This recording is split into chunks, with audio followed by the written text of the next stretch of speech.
Is a far harsher ruler. He accuses some governors of crimes in his absence and has them executed. Mutinous soldiers are rounded up and put to death.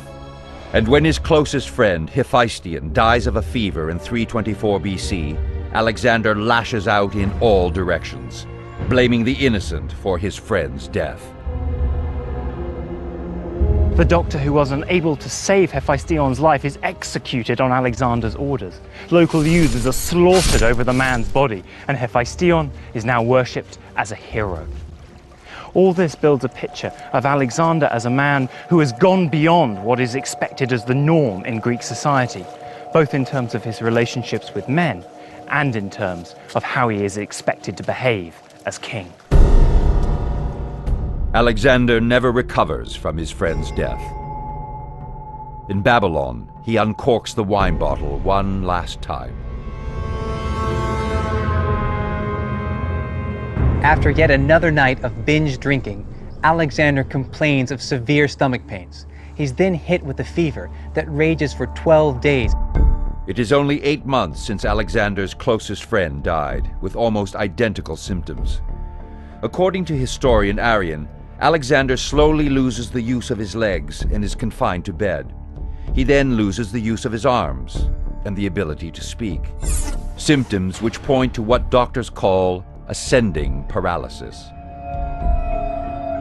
Just a few days short of his 33rd birthday, in 323 BC, the greatest conqueror the world has ever known dies. Emergency room physician Rahim Vallani has narrowed down the cause of Alexander's death. The most obvious candidate for the fatal illness is malaria. We know that malaria was endemic at that time, and we know that Alexander traveled to many different countries and many different regions. So he could have contracted malaria at any point in any one of these regions that were endemic to malaria. In this particular instance, malaria I don't think is the culprit that caused Alexander's death. Despite what seemed like symptoms of malaria, Dr. Vallani now believes there's a more likely explanation. What I would conclude is Alexander died from typhoid fever, given his symptoms that fit classically with this presentation. Somebody may not have washed their hands properly or may have got contaminated in the food or the water, and he may have picked it up from that place. In this particular situation, typhoid fever is associated with an ascending paralysis. What happens with the bacteria is it gets into your bloodstream and causes an overwhelming sepsis response. Your blood vessels dilate, you lose your blood pressure, you become comatose, and you die from the infection itself. It is said that on his deathbed, when asked who should the empire pass to, Alexander says, "To the strongest." Alexander marched over half the circumference of the earth.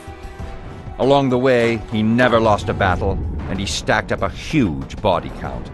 He became a bloodthirsty megalomaniac who believed himself a god. He murdered loyal companions, and may well have had a hand in his own father's assassination. So where does such behavior put him on a psychological scale of tyrants? Was he a psychopathic, thrill-seeking killer like Caligula, or a cold, goal-driven killer like Genghis Khan? Alexander has a pattern of excessive and needless cruelty without remorse, so he has some features of a psychopathic killer. However, he's not all about bloodlust. Much of the violence is very goal-directed. That makes Alexander a little of both, goal-directed with a touch of the psychopath. And there's another key factor, his narcissism. Alexander scores very highly on a narcissism scale. His need to be special, his need for the world to know that he's special, his need to be connected to the gods, all show that he's a narcissist. So who in history shares similar character traits with Alexander? Alexander reminds me of Napoleon, the military commander. They both pursue their own aims. They both want to conquer the world. They both can't get enough glory, and they both believe they are right.